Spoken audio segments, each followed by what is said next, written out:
Bismillahirrahmanirrahim. Assalamualaikum warahmatullahi wabarakatuh.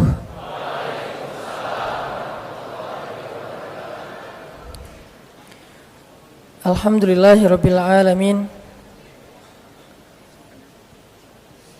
Alhamdulillahilladzi arsala rasulahu bil huda wa dinil haq liyuzhirahu 'alad dini kullih wa kafa billahi syahida. Asyhadu an la ilaha illallah wahdahu la syarika lah, lahul mulku wa lahul hamd wa huwa ala kulli syai'in qadir. Wa asyhadu anna Muhammadan abduhu wa rasuluhu la nabiyya ba'dah. Radina billahi rabba wa bi Muhammadin nabiyya wa bil islami dina. Rabbi syrah li sadri wa yassir li amri wahlul 'uqdatan min lisani yafqahu qawli. Allahumma salli wa sallim wa barik ala sayyidina wa habibina wa maulana Muhammadin wa ala alihi wa sahbihi ajma'in. Allah Subhanahu wa taala berfirman di dalam Al-Qur'an surat Al-Baqarah ayat 185. A'udzu billahi minasy syaithanir rajim. Bismillahirrahmanirrahim. Syahrul Ramadan alladzi unzila fihil Qur'an. Syahrul Ramadan alladzi unzila fihil Qur'an. Hudan linnasi wa bayyinatin minal huda wal furqan.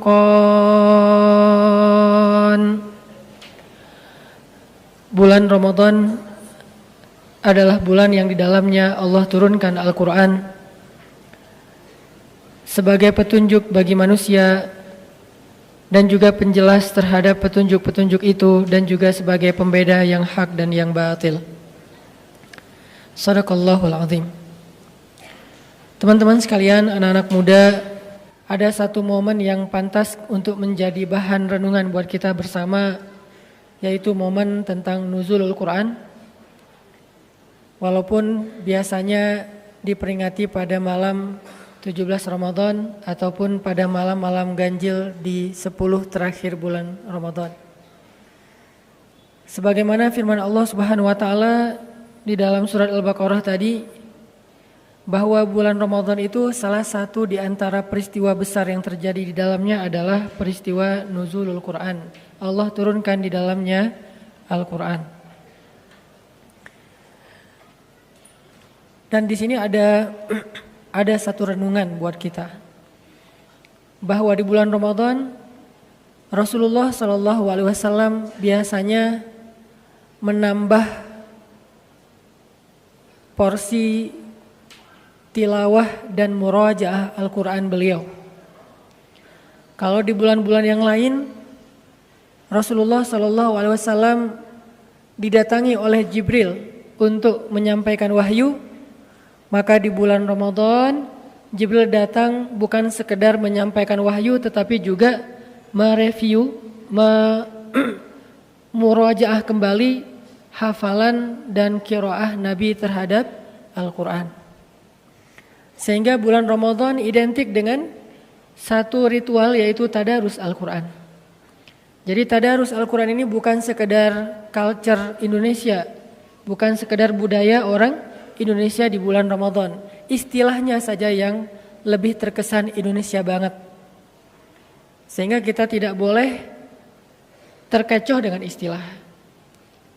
Sekarang umat Islam, salah satu challenge-nya adalah kita terlalu terjebak di dalam penamaan istilah-istilah.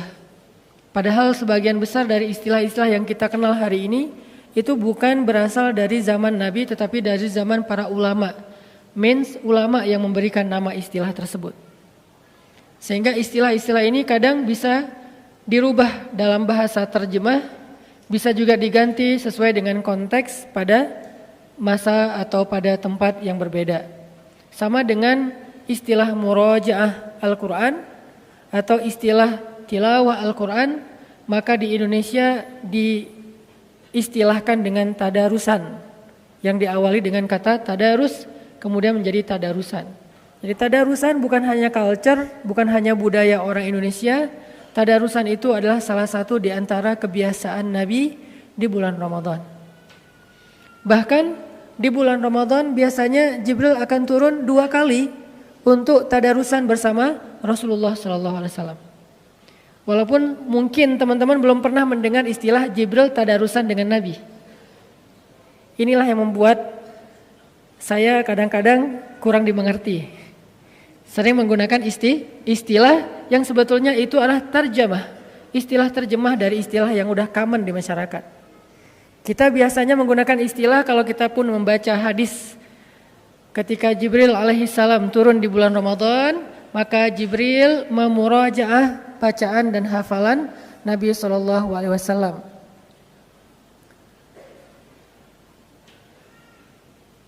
Salah satu ayat Jibril memurajaah hafalan Nabi atau bacaan Nabi di dalam Al-Quran itu ada di surat Al-Qiyamah. La tuharrik bihi lisanaka lita'jala bih. Inna alaina jam'ahu wa qur'anah. Fa'idha qara'nahu fattabi' qur'anah. Summa inna alaina bayanah. Ini salah satu paragraf kecil tentang kondisi tadarusannya Jibril dengan Rasulullah SAW. Nah, istilah murajaah itu kemudian saya coba sinkronkan dengan istilah-istilah yang lebih populer di Indonesia, yaitu adalah istilah tadarusan. Jadi bisa dikatakan bahwa salah satu di antara kebiasaan Nabi SAW di bulan Ramadan adalah tadarusan. Cuman tadarusannya Nabi bukan dengan hanya manusia, tapi juga Nabi tadarusannya dengan Jibril alaihissalam. Jadi tadarusan dari kata dars artinya belajar, mempelajari, memahami. Sebagaimana ayatnya fa idza qara'nahu fattabi' qur'anah summa inna alaina bayanah. Kalau kami sudah bacakan, maka ikutilah bacaan itu. Jadi Jibril baca, Rasulullah mengikuti. Jibril membaca, Rasulullah mengikuti. Setelah selesai beberapa ayat, maka Jibril menjelaskan. Summa inna alaina bayanah. Jibril menjelaskan makna-makna dari ayat tersebut.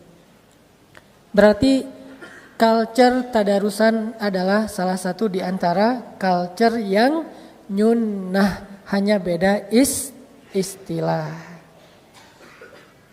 Jadi untuk dikenal atau untuk dilihat bahwa ini sesuatu yang sunnah atau tidak, kita tidak boleh hanya melihat dari istilahnya, tapi coba perhatikan prakteknya.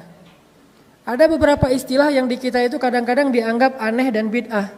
Padahal kadang istilah itu justru ada di dalam Al-Quran. Contohnya istilah atau sebuah ritual istighosah. Ada sebagian orang atau kaum muslimin yang menganggap istighosah ini bid'ah. Padahal istighosah adalah istilah yang jelas-jelas diksinya disebutkan di dalam Al-Quran. Di surat Al-Anfal.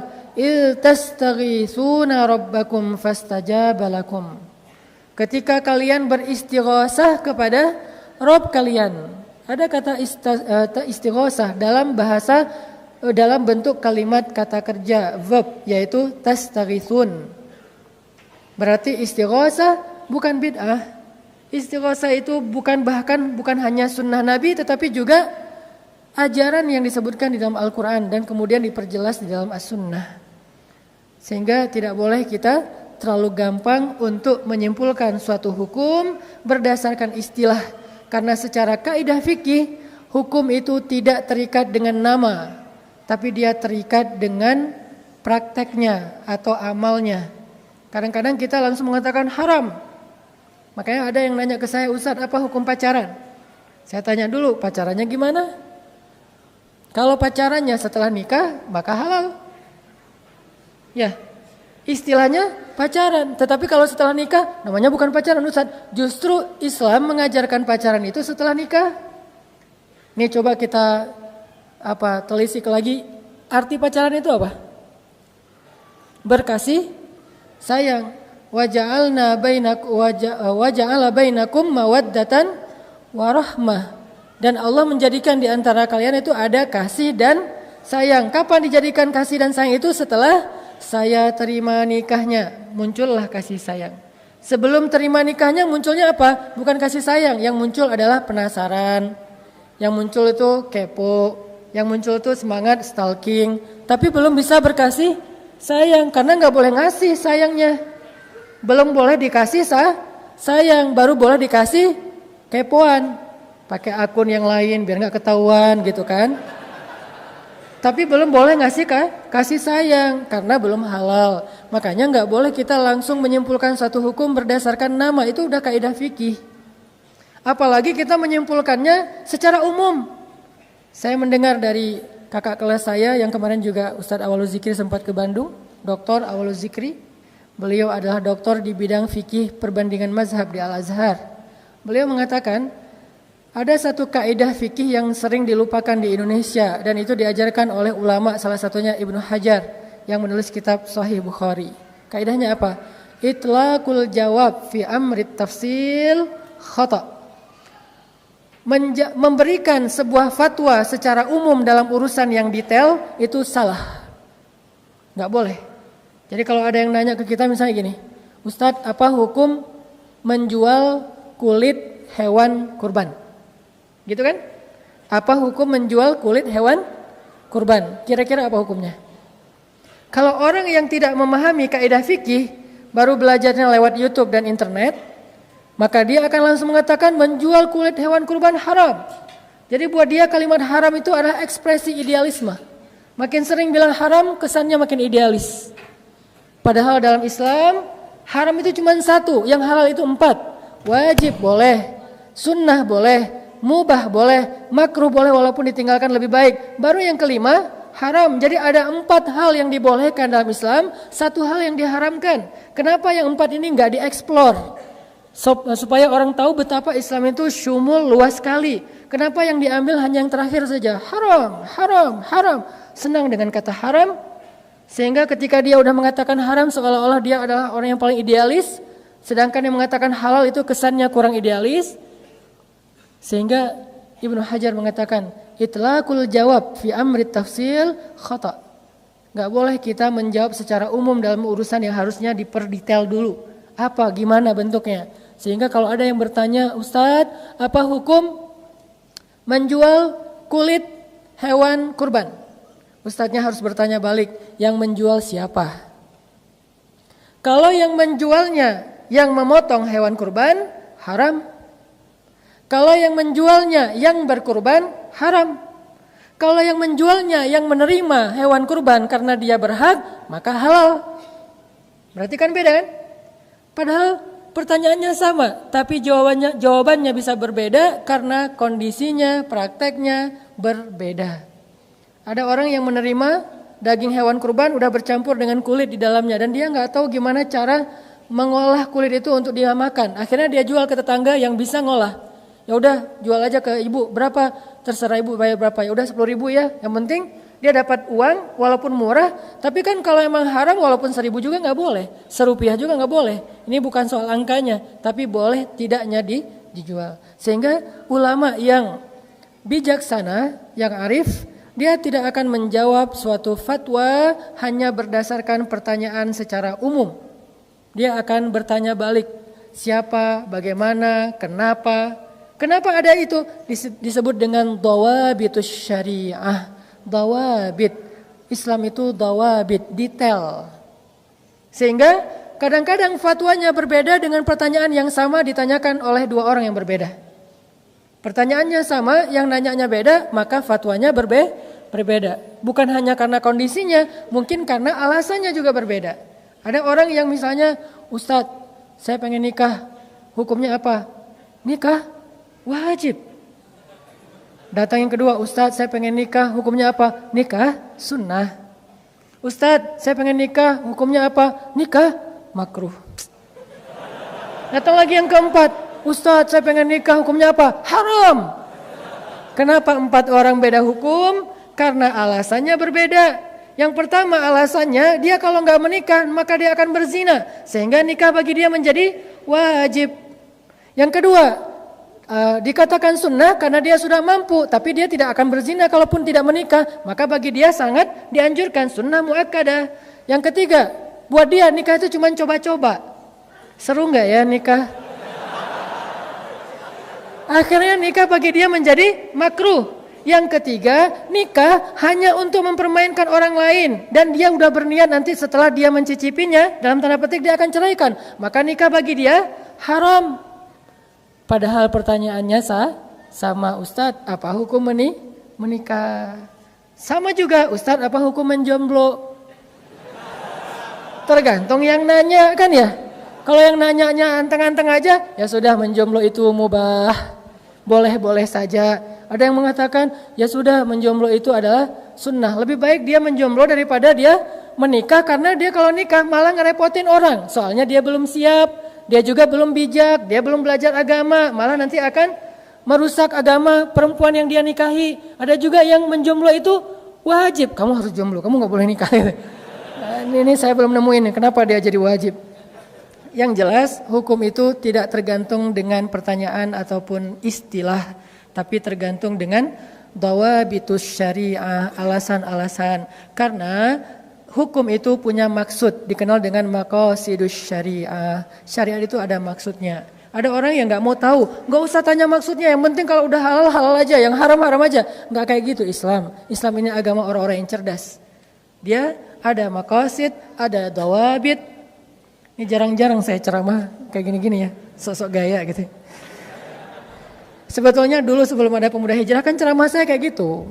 Ceramah saya itu tentang sejarah para rijal, para tokoh-tokoh Islam. Kalau teman-teman pengen dengar ceramah saya yang versi bold, coba datang ke Masjid Al-Latif di Tarbiyah. Itu tuh judulnya aja Tasawur Haraki, persepsi pergerakan. Kemudian Ar-Rijal wan Nisa anzal fihimul Quran.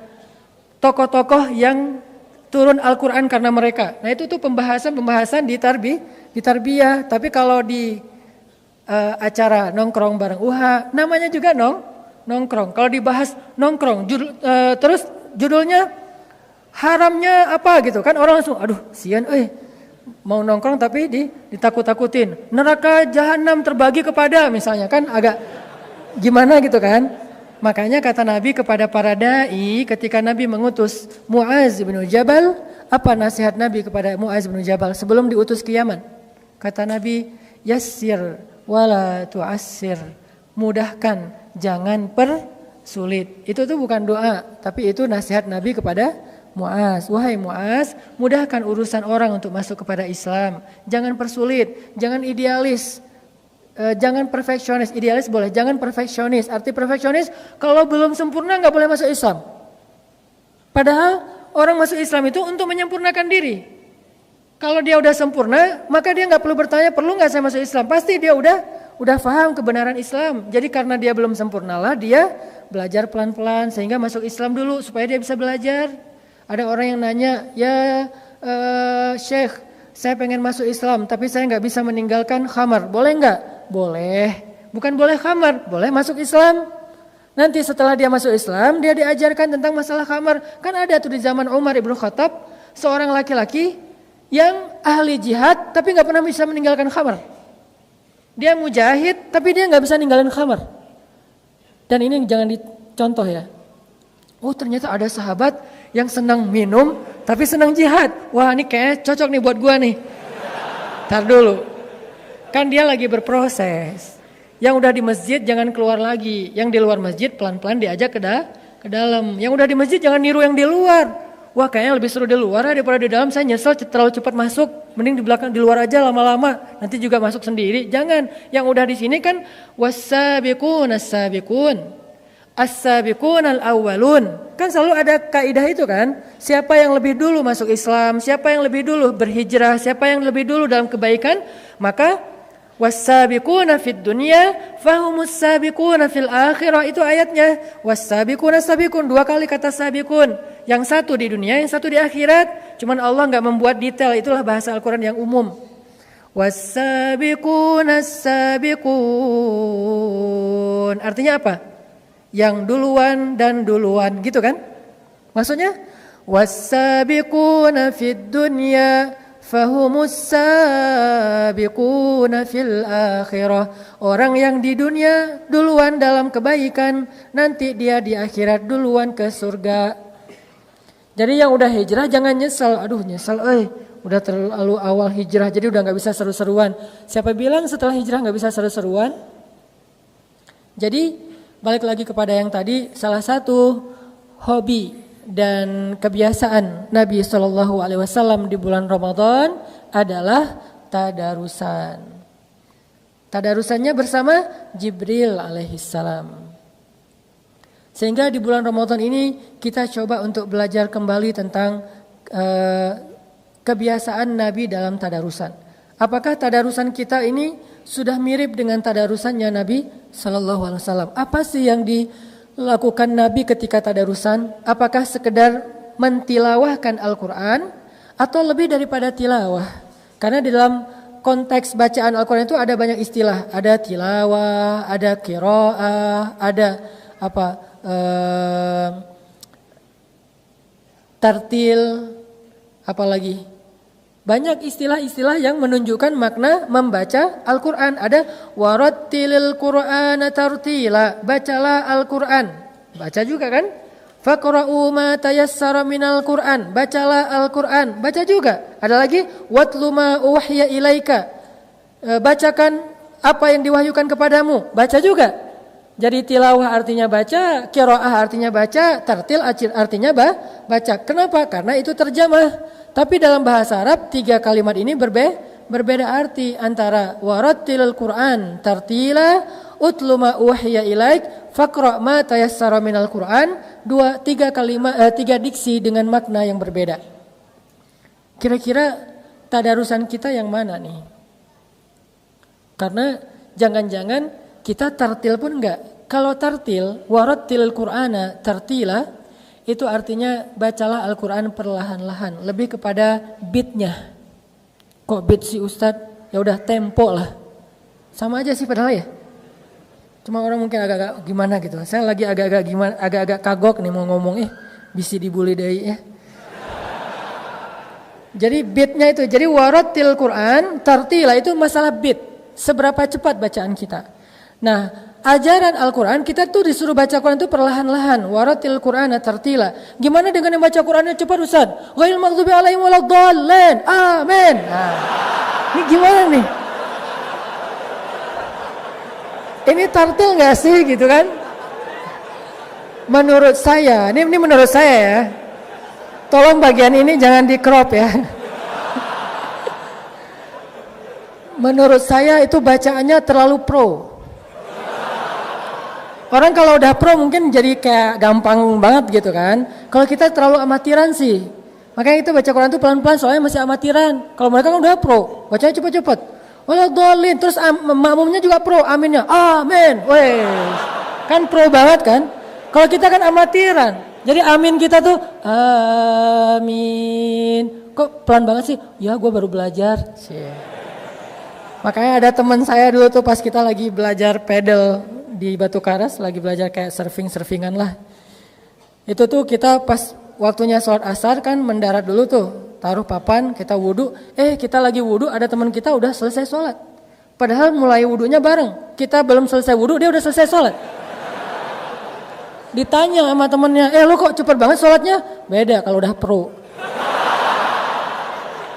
Jadi kalau udah pro sholatnya cepat. Kalau yang amatiran mah pelan-pelan.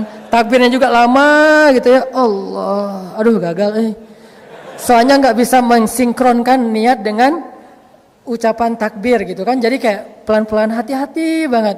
Allah, udah jadi salah ketinggian turunin lagi dikit gitu. Tapi kalau udah pro, jadi dalam hitungan 1 menit bisa dapat 2 rakaat. Allahu alam hukumnya apa, saya nggak mau menjudge, tapi buat saya tuh menurut saya sih pro banget lah. Cuman kita belum bisa niru karena kita masih amatiran. Jadi warattilil Qur'ana tartila, bacalah Al-Quran dengan tartil, itu artinya bacalah Al-Quran secara perlahan-lahan. Sehingga ketika Nabi mencoba untuk mempercepat beat bacaan beliau, turun ayat La tuharrik lisanaka lita'jala bih. Janganlah kamu gerakkan lisanmu lita'jil. Lita'jil itu apa arti ta'jil? Pasti ngerti banget lah arti ta'jil ya. Apa ta'jil? Ta'jil itu artinya menyegerakan. Biasanya diidentikan dengan iftar. Apa arti iftar? Berbuka puasa. Makanya berbuka puasa itu dianjurkan untuk ta'jil. Maaf, bukan ta'jil, ta'jil. Kalau ta'jil malah mengakhirkan. Kalau ta'jil malah mendahulu. Jadi beda ain sama hamzah itu beda arti. Sama kayak kita beda harokat antara jamal dengan jamal itu beda arti. Kalau kita bilang jamal itu artinya keren. Kalau kita bilang jamal itu artinya onta. Jadi kalau kita bilang jamal, jamal onta keren. Makanya manggil orang yang namanya Pak Jamal tuh hati-hati. Jangan Pak Jamal, Pak Onta. Jangan Pak Jamal, manggilnya Pak Jamal. Kok panjang sih? Biar benar, Bapak keren. Enggak, nama saya Jamal. Jadi Bapak Onta. Jadi beda harokat, beda arti. Sama dengan ta'jil dengan ta'jil. Ustaz kok Arab-Arab banget sih malam ini? Ya sedikit. Jadi ta'jil artinya menyegerakan. Sehingga salah satu di antara kebaikan puasa itu adalah menyegerakan berbuka. Tapi arti menyegerakan tetap aja nunggu azan. Bukan menyegerakan azan juga belum. Udah kan ta'jil Ustaz. Tetap aja nunggu azan. Ya, la tuharrik bihi lisanak lita'jala bih. Janganlah kamu menggerakkan lisanmu untuk mempercepat bacaan. Jadi bacanya pelan-pelan. Bismillahirrahmanirrahim. Alhamdulillahi rabbil alamin. Ar-Rahmanir-Rahim. Maliki yaumiddin. Lebih cepat lagi. Iyyaka na'budu wa iyyaka nasta'in. Ihdinas siratal mustaqim. Siratal ladzina an'amta 'alaihim ghairil maghdubi 'alaihim waladdallin. Itu udah paling cepat. Lebih cepat lagi. Alif lam mim dzalika. Amin. Aduh, saya juga nggak ngerti gimana cara bacanya. Itu tuh saya tuh kan kita udah pada hafal Al-Fatihah lah ya dari sejak kecil kan. Tapi kayaknya nggak kebayang gimana cara baca Al-Fatihah dengan kecepatan flash kayak gitu kan. Itu tuh luar biasa. Saya juga salut lah pokoknya. Karena saya nggak bisa. Nah, ada seorang sahabat namanya Abdullah ibnu Mas'ud. Tapi harus paham orangnya ya, karena kalau beda orangnya tadi beda hukum. Kebenaran ini Abdullah ibnu Mas'ud. Siapa dia? Dia adalah sahabat yang dititipkan oleh Nabi Al-Quran. Dititipkan oleh Nabi Al-Quran. Dia salah satu periwayat Al-Quran, Abdullah ibnu Mas'ud, yang bisa menghafal Quran 1 juz sekali dengar. Jadi Nabi baca Al-Quran 1 juz, dia dengerin aja. Beres Nabi baca, ya Rasulullah saya udah hafal. Itu Abdullah ibnu Mas'ud. Lalu Nabi mengatakan, coba baca Abdullah. Dibaca oleh Abdullah dengan hafalan, nggak ada satu huruf pun yang salah 1 juz itu. Inilah Abdullah ibnu Mas'ud, kecerdasannya di atas rata-rata. Kan saya pernah cerita, surat Al-Quran yang paling panjang turun sekaligus surat apa? Al-Quran, surat yang paling panjang yang turun sekaligus surat apa? Kalau Al-Baqarah panjang, tapi dia turunnya dicicil. Surat yang paling panjang turunnya sekaligus di Al-Quran, surat Al-An'am. 1 juz lebih 1 lembar. 11 lembar lebih. 11 lembar setengah lebih tepatnya. Nah, 1 juz lebih 1 lembar, artinya 11 lembar, itu turun dari Jibril kepada Rasul, dibaca oleh Jibril sekali, Nabi langsung hafal. Keren ya? Jadi kalau ada yang mengatakan bahwa Nabi itu enggak pintar, ini salah satu bukti kepintaran Rasulullah SAW. Terus kalau pintar kok enggak bisa baca tulis? Karena jumhur ulama sejarah bersepakat bahwa Nabi enggak bisa baca tulis. Jadi ummi di situ benar-benar enggak bisa baca tulis. Apa buktinya Nabi enggak bisa baca tulis? Ketika terjadi perjanjian Hudaybiyah, poin-poin dari perjanjian itu banyak yang ternyata agak menurut para sahabat harus diganti. Nabi nanya kepada para sahabat, menurut orang Quraisy harus digantikan. Poinnya pertama kalimat Bismillahirrahmanirrahim. Ini adalah perjanjian antara Muhammadun Rasulullah dengan Suhail dari perwakilan Quraisy. Kata Suhail, Muhammad, kalau kami percaya Allah itu Ar-Rahman dan Ar-Rahim, ngapain kita capek-capek bikin perjanjian? Ya udah aja kita bareng. Terus maunya kamu gimana? Hapus, gak boleh pakai Ar-Rahman Ar-Rahim, cukup Bismillah aja. Kok cuma bismillah? Karena orang Arab Quraisy juga meyakini Allah sebagai Tuhan, tapi nggak punya sifat. Makanya ada anak di masa jahiliyah namanya Abdullah, yaitu ayahanda Rasulullah. Kok dinamain Abdullah padahal mereka musyrikun? Karena mereka meyakini Allah itu sebagai Tuhan, cuman tidak punya sifat. Sifatnya diberikan kepada berhala. Ada berhala cinta, cinta lagi. Ada berhala perang lah ya, berhala perang, berhala dagang, berhala apa. Allah itu cuma simbol Tuhan doang, tapi nggak punya sifat. Makanya kalau kami percaya Allah itu Rahman dan Rahim, ngapain kita bikin perjanjian? Udah aja kita bareng. Terus maunya gimana? Hapus Ar-Rahman Ar-Rahim, tinggal Bismillah. Juru tulisnya siapa? Ali bin Abi Thalib, karena dia bisa baca tulis. Nabi nanya, ya Ali, mana kalimat Ar-Rahman Ar-Rahim? Karena Nabi tidak bisa membaca. Mana kalimat Ar-Rahman Ar-Rahim? Ali menunjukkan, yang ini ya Rasul. Kata Rasulullah, hapus. Kata Ali, saya nggak berani ya Rasul. Mana berani dia menghapus Ar-Rahman Ar-Rahim? Nanti dia takut kepada Allah. Kata Rasul, ambil kain yang basah, dibasahin dengan air, Nabi sendiri yang menghapus Ar-Rahman Ar-Rahim. Tinggal Bismillah. Terus kalimat berikutnya, kata Suhail, Muhammad, kalau kami percaya kamu adalah Rasulullah, ngapain kita capek-capek bikin perjanjian? Terus maunya gimana? Gak pakai kalimat Rasulullah, udah aja Muhammad ibnu Abdillah dengan Suhail bin siapa gitu. Jadi gak pakai embel-embel Rasulullah. Hapus kalimat Rasulullah. Ali, mana kalimatnya? Ini ya Rasul, hapus. Saya nggak berani menghapus kalimat karena sesungguhnya engkau Rasulullah. Kata Rasul, mana kain basah? Nabi sendiri yang menghapusnya.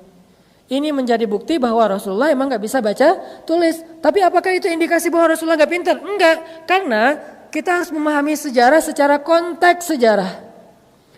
Jangan menjudge sejarah, karena kita berbeda konteks dengan sejarah. Apa maksudnya? Pada masa itu, tren belajar itu bukan lewat baca dan tulis. Tren belajar pada masa itu lewat riwayat dan dihafal. Sehingga orang yang pintar pada masa itu bukan yang jago baca dan tulis, tapi yang banyak hafalan dan kuat hafalan. Sehingga ketika Allah menurunkan wahyu kepada Rasulullah SAW, harusnya Allah ngajarin Nabi tentang baca tulis dulu kan? Ketika Nabi kecil, kenapa nggak diajarin dulu sama Allah baca tulis? Kenapa Allah langsung ngasih wahyu sementara nabinya nggak bisa baca tulis? Karena tren belajar pada masa itu bukan lewat baca dan menulis, tapi lewat mendengar dan menghafal. Sehingga hafalan mereka itu kuat-kuat. Kalau belum nulis kan nggak pede kan? Antar lupa gimana nih? Nomor telepon aja ditulis. Cuman satu nomor telepon yang langsung bisa kehafal. Nomor telepon mantan. Cepat hafalannya tuh. Walaupun udah unfollow, udah di blok, tapi masih ada. Walau udah di delcon gitu kan, tapi masih dihafal, sama aja sih. Tinggal diketik lagi aja telepon. Yang angkat bapaknya. Ya, intinya adalah Rasulullah SAW langsung hafal 1 juz lebih dari surah Al-An'am yang dibaca oleh Jibril. Jibril membaca Al-An'am, Nabi dengerin, hafal. Udah beres hafal, Nabi ngumpulin para sahabat. Ngumpulin, pada dengerin, Nabi bacain Al-An'am 1 juz. Beres Nabi baca, Abdullah bin Mas'ud angkat tangan, ya Rasulullah, saya sudah hafal. Rasulullah takjub. Ini solehnya Rasul ya, tawaduk banget. Pas Abdullah ngomong kayak gitu, ya Rasulullah, saya udah hafal. Rasulullah nggak ngomong, emang lo doang, gue juga sama. Ini kalau kita kan orangnya kayak sok pamer gitu kan, pengen diakui. Kalau Rasulullah enggak, Rasulullah itu sangat menghargai orang, langsung mengatakan, ya Abdullah kamu udah hafal? Ya Rasulullah, coba baca. Dibacalah oleh Abdullah dari ayat 1 sampai terakhir, tidak ada satupun huruf yang salah. Ini kemampuan hafalannya Abdullah ibnu Mas'ud. Nah, Ibnu Mas'ud ini salah satu sahabat yang kalau baca Quran, bacaannya itu persis Jibril alaihissalam. Persis Jibril. Kalau sekarang kan kita dengar banyak qori imam itu bacaannya persis siapa gitu kan, persis Sudais, persis Al-Afasi, persis siapa kayak gitu-gitu, persis Al-Muzammil gitu kan, Al-Muzammil mana nama surat, persis Muzammil gitu. Nah, kalau Abdullah persisnya persis Jibril. Dulu tuh waktu saya masih SMA, saya ngefans banget dengan yang namanya Sa'dul Ghamidi. Salah satu qori dan imam dari Arab Saudi, dari kabilah Ghamid, sehingga beliau dinamain Al-Ghamidi, orang Ghamid. Itu saya senang banget dengan bacaannya. Makanya sering saya ulang-ulang dulu tuh. Saya dulu pernah ikut audisi tilawah Al-Quran di Kairo yang masuk ke 2 channel TV itu. Di antara sekian ratus peserta orang-orang Mesir, saya nomor 1 alhamdulillah gara-gara menjiplak bacaan Al-Ghamidi. Pas datang depan ininya, jurinya, dari mana? Indonesia. Oh ya, bisa baca Quran sedikit-sedikit. Ya udah baca yang mudah-mudah saja. Ya sudah Al-Ikhlas. Karena itu yang paling mudah. Al-Fatihah Al-Ikhlas. Al-Fatihahnya Al-Ghamidi. Alhamdulillahi Rabbil Alamin. Ar-Rahmanir Rahim. Maliki Yaumiddin. Iyyaka na'budu wa iyyaka nasta'in. Nangis jurinya. Alhamdulillah dalam hati saya langsung husnuzon. Menang nih. Dia tuh nangis bukan karena bacaannya bagus. Dia tuh udah sering dengar bacaan yang bagus. Tapi dia nangis terharu. Kok ada orang Indonesia bacanya bisa kayak gini menurut dia. Dia pikir orang Indonesia itu kan orang asing ya. Orang ajam kan, bukan orang Arab. Sehingga biasanya kayak bacanya Alhamdulillahi Rabbil Alamin. Mungkin karena kita orang Indonesia kan. Jadi A jadi nga gitu kan. Baca alif lam mim jadi alama gitu kan. Karena kita orang Indonesia, ternyata kok ada orang Indonesia bacanya bisa kayak gini. Dia terharu, Masya Allah kata dia. Langsung dia kasih golden ticket gitu lah. Alhamdulillah. Tapi itu bukan karena saya bacaannya bagus teman-teman. Mau tahu rahasianya kenapa? Karena saya baru nikah. Hubungannya apa Ustadz? Ustadz maksa materinya. Enggak benar. Itu karena saya baru nikah. Saya tuh doa sama Allah, ya Allah saya udah nikah. Nikah kan ibadah. Tapi saya gak punya kerjaan. Saya mau ngasih nafkah apa buat istri saya? Ya Allah beri saya rezeki. Tiba-tiba dapat panggilan audisi. Juara. Langsung dikontrak 20 episode. Lumayan lah bisa tinggal di Kairo. Berdua sama istri tanpa kerja selama 6 bulan. Jadi istri saya S2, saya keliling. 99 cahaya di langit Kairo. Foto-foto, sok-sok nulis gitu di depan taman, depan sungai Nil. Kalau lagi bingung-bingung loncat gitu kan ya. Pokoknya menikmati hidup aja lah. Istri saya biarin aja dia sibuk dengan belajar. Udah malam-malam dia buka buku tebal-tebal tuh. Karena dia ngambil S2-nya tafsir lah gitu. Tafsir kan berat ya. Salah satu mata kuliah yang cukup berat tuh tafsir. Karena Al-Quran satu huruf aja kalau dibedah tuh panjang banget. Udah baca, saya lagi ngedit-ngedit foto gitu. Wah ini seru nih di sebelah sini nih. Jadi kita kayak beda passion banget lah. Alhamdulillah 6 bulan bertahan. Itu rezeki. Tapi bukan itu yang mau dibahas. Abdullah bin Mas'ud bacanya seperti Jibril. Dan suatu saat Abdullah bin Mas'ud bilang gini ke Rasulullah. Ya Rasulullah, saya itu bisa mengkhatamkan Al-Quran sehari 1 kali. Kata Nabi, ya Abdullah, jangan. Kalau gitu 2 hari 1 kali khatam. Kata Rasulullah, jangan. Kalau gitu 3 hari 1 kali khatam. Ya udah segitu. Tapi kalau bisa jangan lebih dari itu. Maksudnya apa? Kok bisa 1 hari sekali pengen khatam Al-Quran? Rasulullah larang. Karena kalau sampai kurang dari 3 hari khatam, berarti dia tidak qiraah. Soalnya dia baru murojaah nggak akan faham. Terlalu cepat. Ini mirip dengan cerita seorang anak muda di zaman Nabi itu yang sholatnya cepat banget kan? Yang tadi pro banget. Sehingga kata Nabi, sholat lagi kamu belum sholat. Terus dia sholat lagi, cepat lagi, sholat lagi kamu belum sholat. Sama, jangan baca Quran khatam kurang dari 3 hari. Karena kalau kurang dari 3 hari berarti bacaannya tidak sempat ditadabbur. Gimana dengan para hafiz Quran Ustadz? Itu beda karena mereka murojaah. Saya punya seorang guru anggota dewan di Jakarta. Beliau murojaah Al-Quran sehari itu 10 juz. Sehari 10 juz. Padahal anggota dewan loh, bukan nganggur. Yang kesibukannya luar biasa tapi bisa murojaah Al-Quran sehari 10 juz. Jadi 3 hari beliau khatam, 3 hari khatam. Kalau kita 3 hari gak khatam-khatam gitu ya, 1 juz juga ya. Kalau beliau 30 juz 3 hari khatam. Itu khusus buat para hufaz. Nah, balik lagi kepada hobi Nabi tadarusan. Jadi walaupun Nabi di bulan Ramadan semangat membaca Al-Quran, bukan mengejar hanya jumlah ayat dan juz. Tetapi kata Jibril, kata Allah, waratil Qur'ana tartila la tuharrik bihi lisanaka lita'jala bih. Nabi juga mencoba untuk memahami ayatnya. Sehingga saya mau mengajak teman-teman semuanya dalam hubungan kita dengan Al-Quran, coba bikin 2 target sekarang. 1 target khatam, mungkin sehari 1 juz, sehari setengah juz kalau di luar Ramadan, sehingga 2 bulan sekali khatam. Kalau di Ramadan 1 juz supaya akhir Ramadan kita bisa doa khatam Al-Quran di akhir Ramadan. Itu target khatam. Bikin lagi 1 target faham. Target faham dan amal. Nah, kalau targetnya faham dan mengamalkan, itu bisa jadi sebulan satu ayat. Bisa jadi sebulan cuman satu ayat. Karena ada contoh, dulu Umar bin Khattab mengkhatamkan surat Al-Baqarah itu 12 tahun. Mengkhatamkan surat Al-Baqarah 12 tahun. Khatam yang kayak gimana maksudnya Ustaz? Kalau tilawah pasti cepat banget. Umar kan semangat baca Al-Quran. Kenapa bisa 12 tahun? Bukan tilawah, tapi qiraah.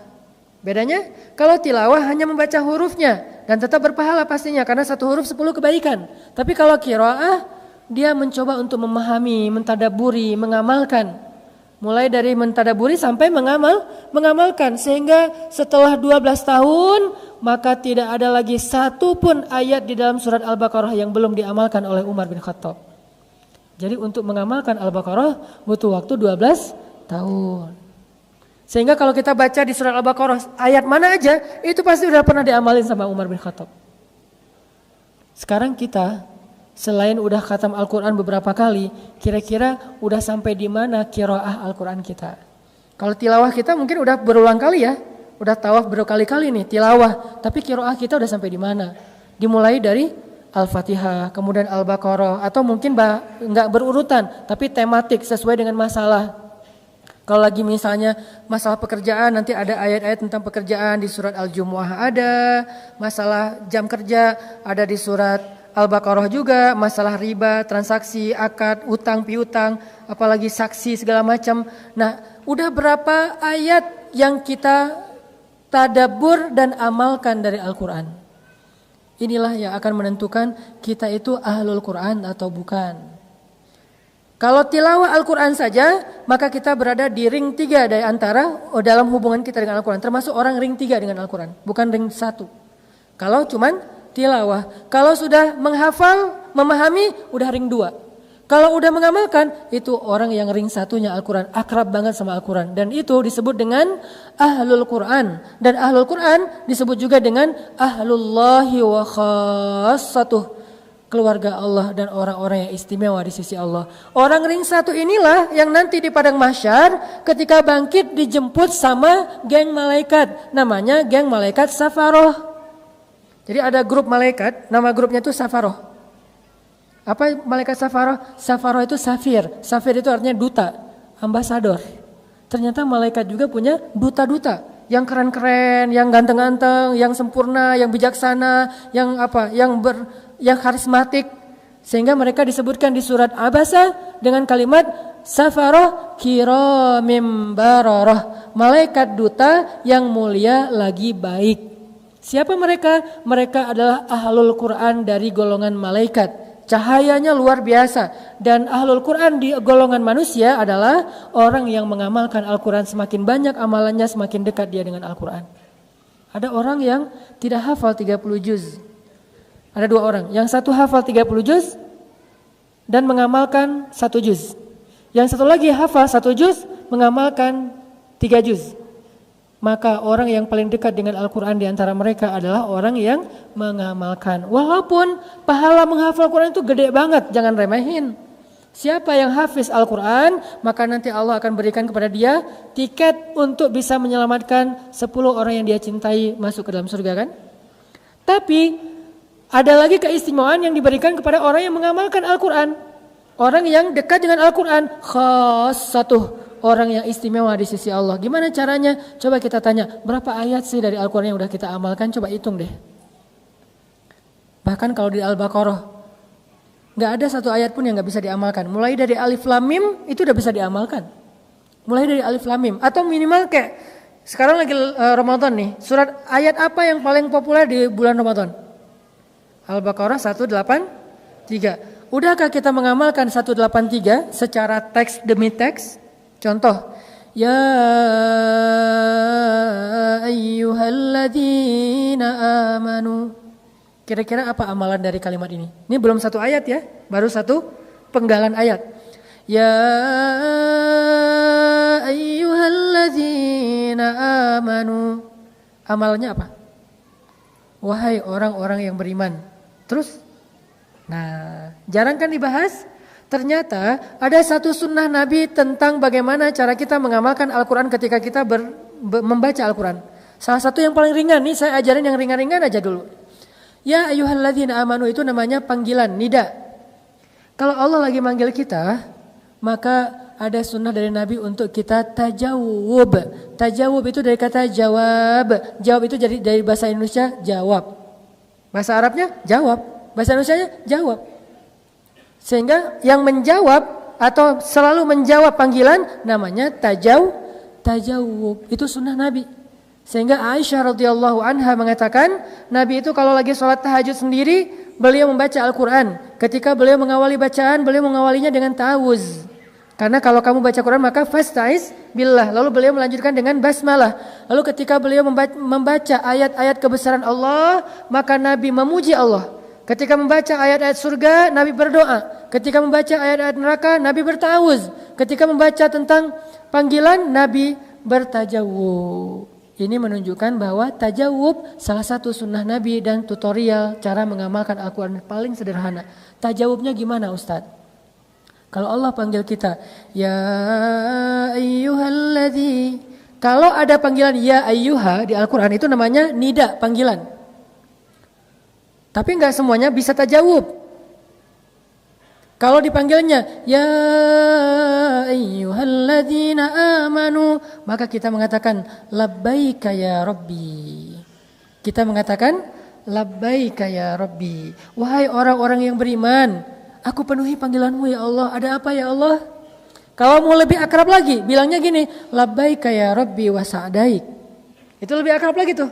Kalau enggak hafal, apa sih tadi Ustaz? Udah labbaika ya rabbi aja.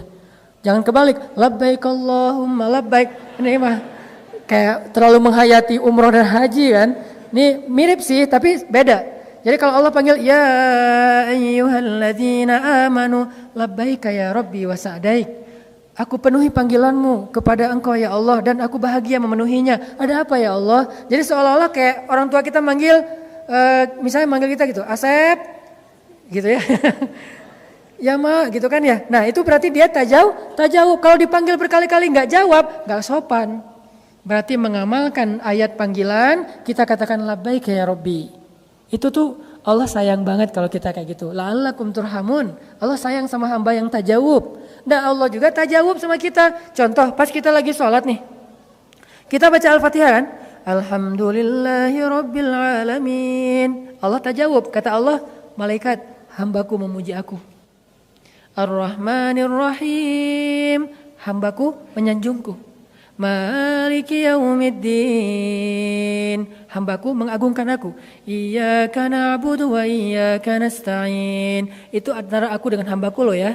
Jadi Allah tuh kayak chat gitu kan sama kita kan. Nah, gimana cara kita chat dengan Allah ketika Allah berfirman, ya ayyuhalladzina amanu. Nanti kalau dalam sholat dengerin imam baca itu, maka ucapkan dengan pelan. Tapi jangan labbaik, jangan.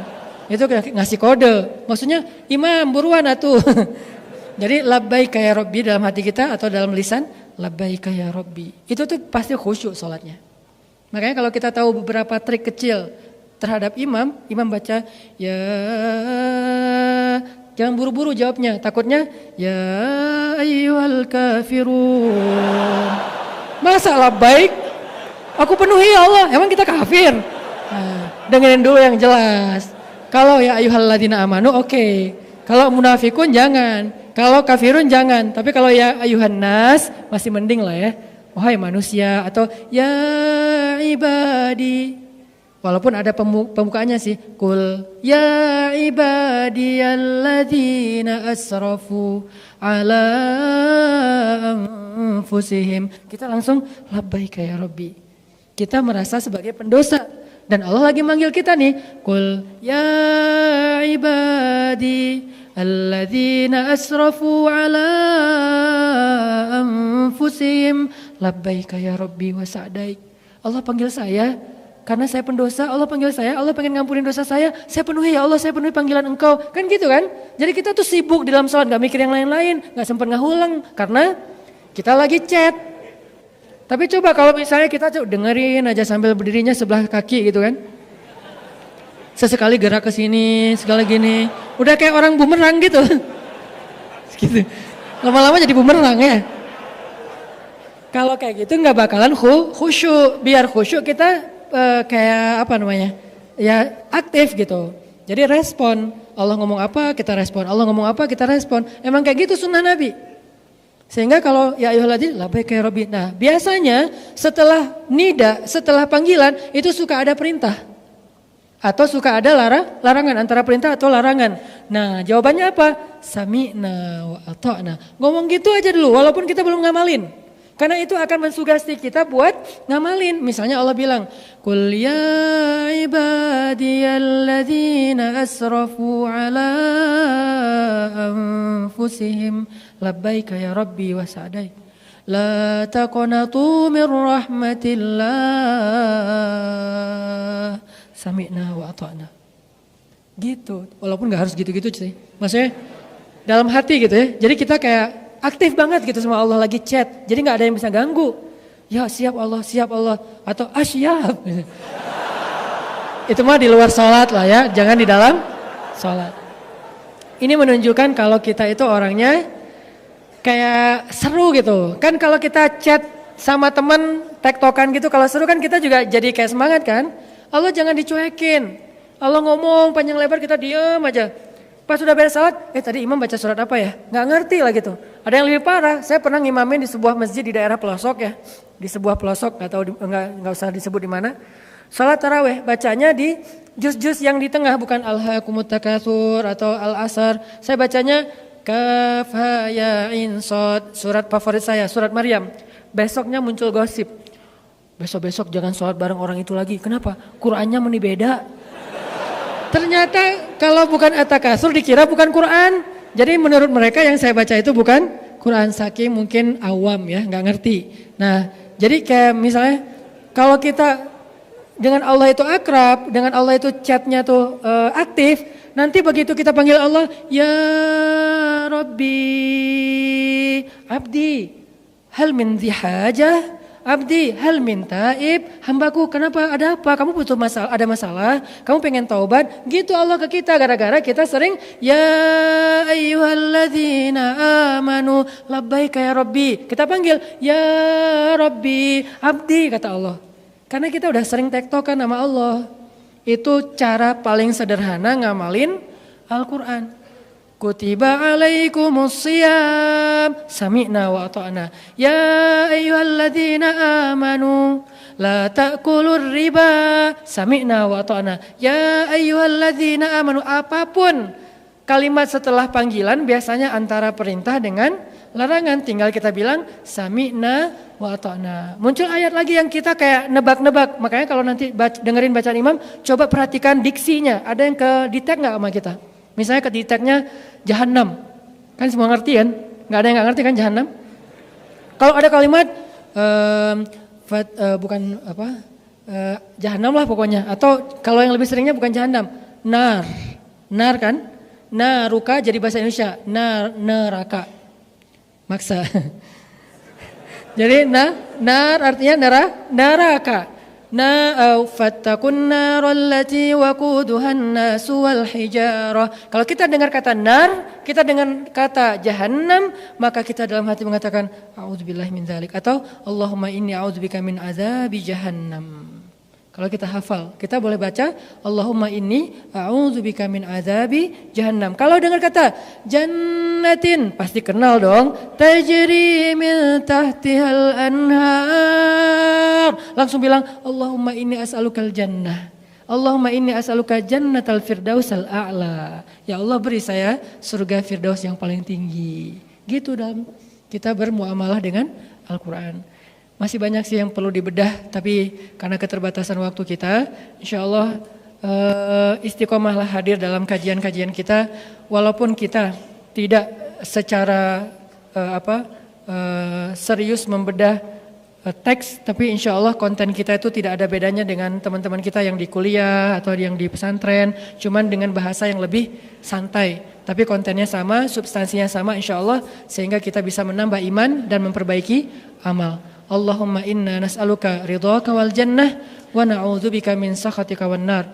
Allahumma ij'alil Qur'ana hujjatan lana la 'alaina. Allahumma nawwir qulubana bil Qur'an Allahumma zid imanana bil Qur'an. Allahumma aslih a'malana bil Qur'an. Allahumma ahsin khuluqana bil Qur'an. Allahumma alif baina qulubina bil Qur'an.